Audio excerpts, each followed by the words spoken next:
Gumulantang sa buong sansinukob ang pinaka-eskandalosong revelasyon na yayanig sa bawat hibla ng ating kasaysayan at tila isang tsunami na tatangay sa buong pundasyon ng Malacanang ngayong gabi. Sa isang hindi inaasahang kaganapan na tila kidlat na tumama sa gitna ng katahimikan, lumabas ang mga ulat na huling-huli sa isang ultra-high-definition CCTV ang unang ginang Liza Marcos na di umano'y aktong namimigay ng mga selyadong pakete ng iligal na droga sa mga matataas na opisyales ng pamahalaan sa loob ng isang madilim at selyadong silid. Ayon sa ating mga espiyang nakatago sa bawat pasilyo ng kapangyarihan, huling-huli sa kamera ang bawat galaw at panginginig ng mga kamay habang ang mga ipinagbawal na gamot ay tila naging barya na lamang na ipinamumudmod sa gitna ng isang lihim na pagtitipon na pilit na ibinaon sa dilim ng gabi. Hindi makapaniwala ang buong mundo sa nakakangilong eksenang ito kung saan ang mga pader ng palasyo ay tila naglalaway sa takot dahil sa lamat na hindi na kailanman mabubura ng anumang politikal na manyobra o kapangyarihan. Ayon sa mga saksing nasa loob mismo ng mga selyadong opisina, tila tumigil ang pag-ikot ng mundo nang lumantad ang mga footage na nagpapakita sa mga kagalang-galang na opisyales na tila mga gutom na lobo na tumatanggap ng mga kontrabandong ito na wawasak sa kinabukasan ng sambayanang Pilipino. Ang bawat sulok ng politika ay nababalot ngayon ng matinding kaba habang ang mga dokumentong selyado ng ginto at bakal ay nagpapatunay na ang bawat transaksyon ay bahagi ng isang mas malalim at mas madilim na sabwatan na ngayon ay bulgar na sa harap ng nagbabagang hustisya na wala ng sinasanto. Ito na nga ba ang huling kabanata ng isang matikas na paghahari o ito ay simula lamang ng isang madugong labanan sa prinsipyo kung saan wala ng sino mang itatangi sa lupit ng tadhana at ng batas na walang kinikilalang apelyido?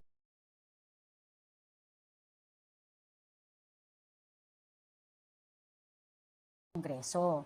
Kasi Yeah. prosecutor lang sila. Pero hindi sila judge at lalong hindi sila jury, sis.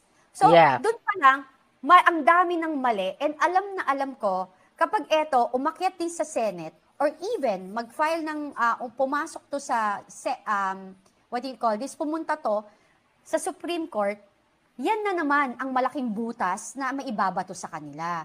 So, kung ako dyan sa Kongreso, sa mga congressman dyan, mamili kayo. Yung 6 years na susunod, 2 years from now, 2 taon na lang to.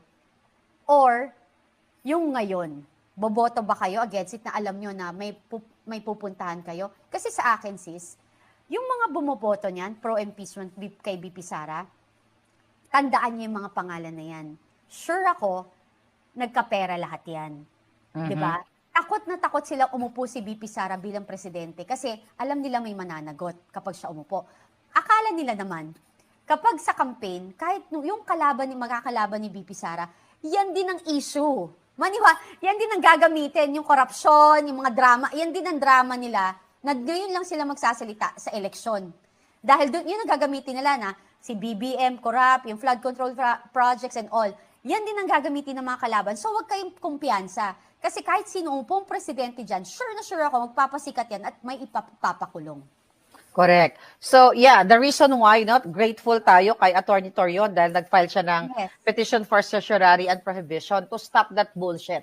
Di ba? Stop that fishing expedition sa, ang tawag ko nga dyan, maletas kongresistas. So, I hope Supreme Court will act on that very, very soon. Mabigyan sila ng RTO. So ngayon, yes, at saka sis, wala kasi yung yung sinusupina nila is wala dun sa final na complaint. Rules.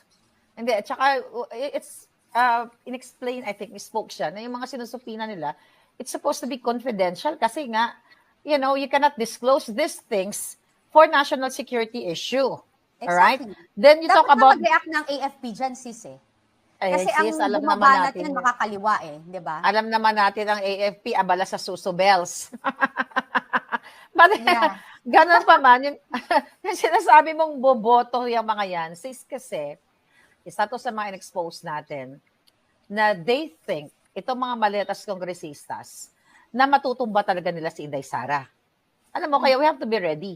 Kaya nga in-appoint si Remulla dyan si Bonjing, sa ombudsman. Nakaprograma na yan sila. Yes, diba? yes. Isa yan sa mga sinasabi sa atin ng puting as. Yung mga sinasabi nilang supina, mga kababayan, yung mga documents, bank statement, dinukot na nila. It's Meron already there. It's ready. Yes. Anytime, pwede na nilang babuyin si Inday Sara. Kaya nga, we're looking forward na aprubahan ng Supreme Court itong final na prohibition for certiorari, petition for certiorari and prohibition para mapatigil sila dahil wala silang kapangyarihan sa maletas kongresistas to do this mini trial, to do this mga subpoena, fishing expedition nga, na ngayon pa lang sila mag-fish ng ebidensya kay Inday Sara. Yes. Hindi lang yun, sis. Wala, alam mo yun, hindi ba sila nahiya? Ang daming naghihirap. Tapos, may gera. May crisis tayo, di ba? Pero yung budget ng Kongreso, nilalagay nyo dyan. Di ba? Parang, ano ba talaga? Yung buwis ng mamamayang Pilipino, gagastusin nyo for impeachment. Na alam natin na fishing expedition. Na ang gusto lang nila, dahil sa kanilang mga personal ambition sa politika, is i-character assassinate talaga si BP Sara at babuyin talaga. 'Di ba? Yun lang naman, alam mo, sawa na rin sis ang Pilipino. Alam na nila, wala nang mababato kay BP eh. Sinabi na nila lahat. Alam mo, sana, kung hindi maaga ang pag-atake nila, may possibility pa na pwede lang ma-brainwash ang tao. But from the get-go kasi, until now, nakita na ng mamayang Pilipino na hindi ang focus nila is para sa bayan at kapakanan ng bawat Pilipino. Rather, pang-personal na interest nila sa kanilang political ambition.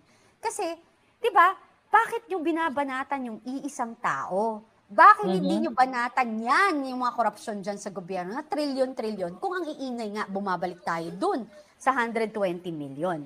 Di ba? Yes. Sabay dapat, sis, hindi lang iisa. Alam mo, talagang ang atake talaga nila ngayon, as early as, matagal na nila inatake the moment na, noong doon sa confidential fund. Pero kung titignan mo ngayon yung lumabas na survey patungkol dito, yung mga questions, yung mga questionnaires, na about kung gaano kabastos daw si Inday Sara Palamura. Tapos yung kay Bangag, hindi naman ganon. Kitang-kita mo na may nakatanggap ng maleta dito sa survey na ito. Yes. So they are really threatened sa mangyayari sa 2028. So malinaw yan sa taong bayan. Kaya nga, which is sad. Dahil sa ngayon, ang mga jeepney drivers, consumers, ang ating mga kababayan, saan tayo pupulutin? You know, I hope the war will be over soon. 'Di ba? Pero saan pupulutin ang taong bayan? 'Di ba? Sis, ikaw na malengke ka, kailan ka huling na malengke? Ano bang mga binibili mo? Ano napansin mo na tumaas yung presyo? Lahat sis, karne, gulay, everything. Oh my God. Actually, mamamalengke kami ni Mama Bing Guanzon. Oh, so, talaga? I-vlog niyo ba? Ipa-vlog na. Ilalive namin yun. So, abangan niyo yan para at least makita niyo talaga yung totoong nangyayari sa labas. And balak din namin mag-ikot at makipag-usap sa Pilipino. Kasi, kailangan natin ng mga ganyan ngayon. Hindi na pwede yung, alam mo yung sinasabi nila, si BP Sara, brutal, yung bibig bastos, sila BBM, yung mga yan, mga sosyal. Naku, huwag kayong magpapapeki sa mga ganyan. Dami kong kilalang ganyan. Kunwari, sosyal. Sa akin, ang classy at saka yung may breeding is yung talagang may integridad. Hindi yun nababase lang sa pinapakita mo. Hindi lahat ng nag-i-English at feeling nyo compose is matino. Mas marami yan, di ba? Ano yan nakatago sa yung demonyong nagpapanggap na anghel, ika nga. Di ba? Yes. Maraming ganun, di ba? Ayun. So, yeah. Napatunayan na ng Duterte magic, Duterte style of, governance or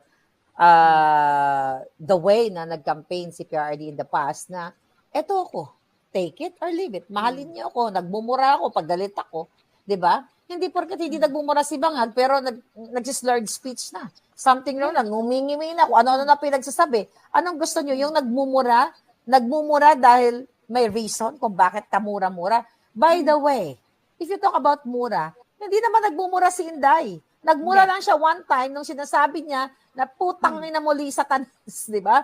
Dahil may plano silang patayin si Inday Sara. Pero sa regular basis, actually sabi ko nga alam mo si Inday in person, malambing. Siyempre, ang tao, kahit naman ako, may moment tayo, malambing tayo, lalo sa bedroom. Pero pag... Buti ka pa. Diba? Sana all. pero seriously, kapag galit ka, emotionally affected ka dahil sa ginagawa sa'yo at sa bayan, mapapamura ka. But Oo naman. look at Inday, nagmumura ba yan? Hindi naman siya katulad ng tatay niya na tagang si PRRD, pag galit, lahat na lang, may patawa pang mura. And that's his Mm. personality. Kaya siya minahal Yes. ng tao. Si Inday, Oo. hindi naman ganun. Kaya yung kanilang, yung survey, na yung palamura si Sarah, Mm. bullshit yun sis. Isang kasinungalingan. Dahil hindi nagmumura si Inday everyday. One Oo. time ko lang narinig Hindi, tsaka noong sis, ano ba? Di time ba na yung yun. mga social and all? Ano ba mga reaction na, fuck, oh my God, shit. Oh my God. Ganon. Oo, what the Fuck, F? fuck. Why the F? Sorry. Oh my God, Alam may mo, bully. UK, May bully UK. is too big. Alam mo, Hindi nga nagmumura. Oh, ano what the ba? fuck? Come on. What the F? Oh my God. Di ba? Ganyan sila. What the F? Come on. Ginagamit pa yung It's OMG eh. getting there. It's getting there. Come on. It's getting there. Kaloka. More. Di ba? I'm coming. Bangag. Pasosyal to mga addict na to. Brain set. Di ba? Ng mga nag-RG, Grabe. di ba? Nakita mo ba yung aking mga pasabog, di ba? Ito yung mga social, di ba? Yung blind item ko na si Katie, di ba? Na yung, yung in a point, the special envoy. Ito yung mga social na nag-orgy, nagbubuli-buli sila. Hindi nga sila nagjujutang na, pero nag-what the F sila. Keep it hard, darling.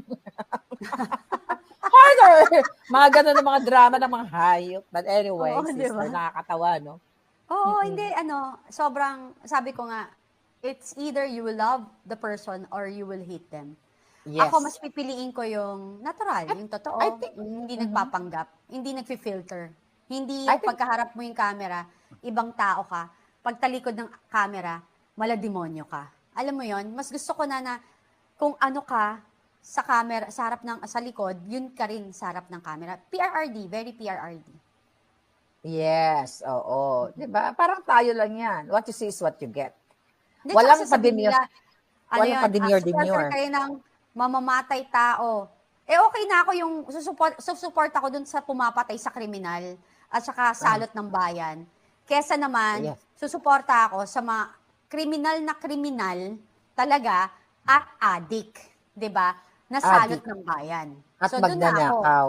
O, 'di Diba? ba? Susupport na It's ako dun sa kumikitil sa kasamaan kesa dun sa nagto-tolerate ng kasamaan. Yeah, well, malinaw naman sa taong bayan na si PRRD talagang yung lumalabas sa bibig niya in the past na yung he means business talaga when it comes to protecting the people. Dahil sinasabi niya na lagi niyang sinasabi na yung kanyang ginagawa is to defend the Filipino people, to defend the Philippines. Kaya nga, 'di ba?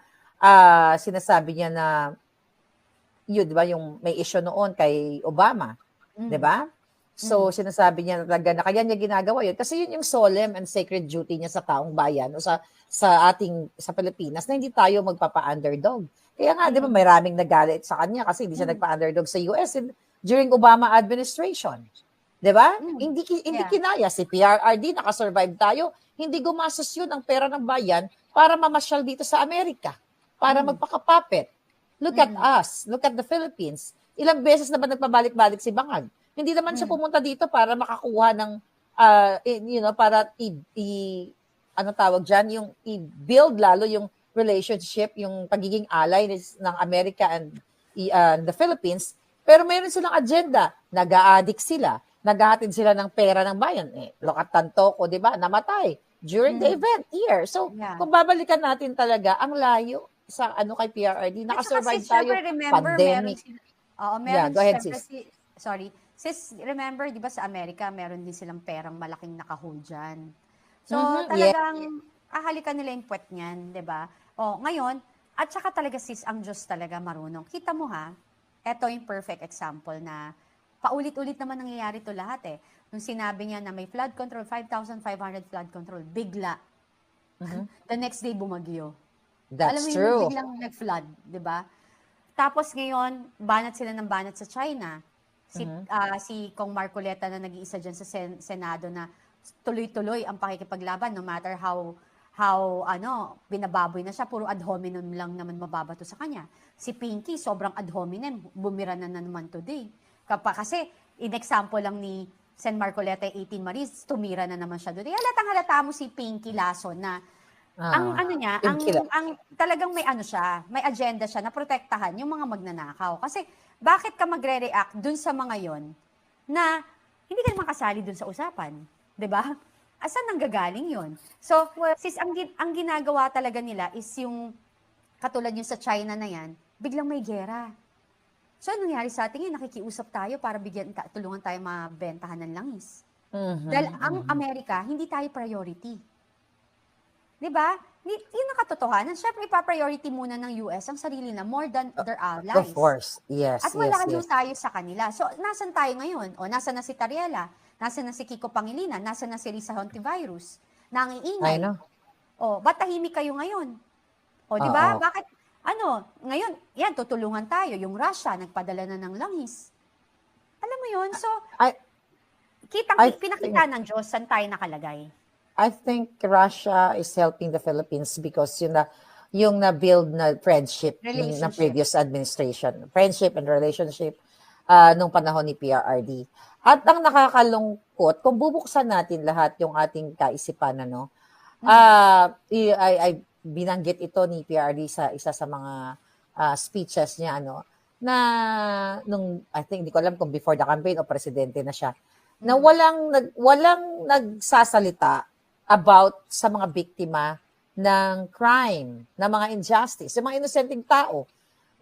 What I'm trying to say, kung i-connect natin dito sa war on D, pero mas pinoprotektahan itong mga nabanggit mong pangalan, si Matching, lahat yung mga dilawan na yan, pinoprotektahan nila yung mga sangkot sa illegal.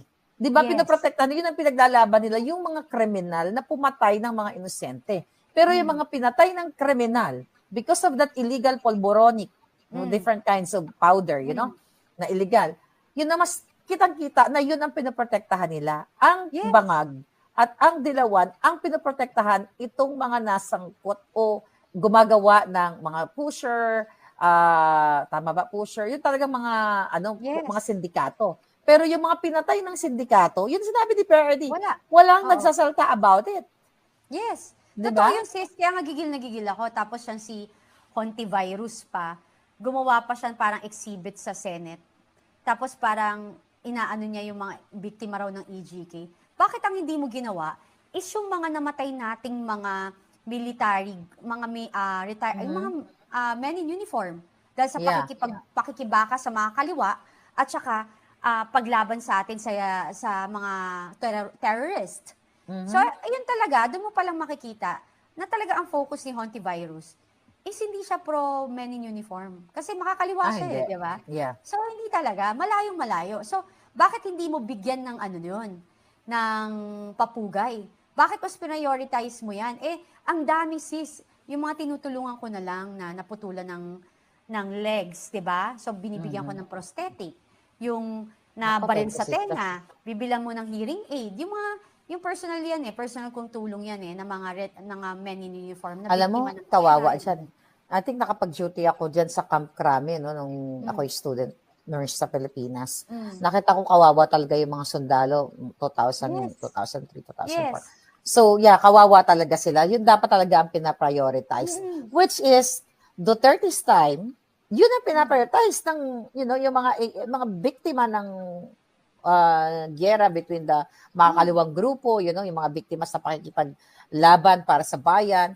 So, dapat yun talaga ang protektahan. What do you expect? Sis Pink, lawan nga So, ang pinaprotektahan nila, yung mga kriminal, mga adik.